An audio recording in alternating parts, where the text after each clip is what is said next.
নমস্কাৰ। ভোগালী বিহুৰ সকলোকে শুভেচ্ছা থাকিল। আৰু আজি মানে বিহু বুলি কি আয়োজন চলি আছে আৰু আপোনালোকক অলপমান দেখুৱাম বুলি ভাবিছোঁ।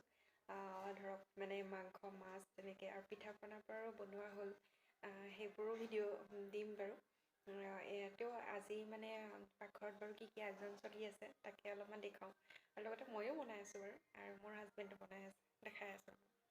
এয়া চাওক, মোৰ হাজবেণ্ডে গাহৰি মাংস বনাই আছে লাই শাকে দি, আৰু মই খাহী মাংস বনাই আছোঁ। সেয়া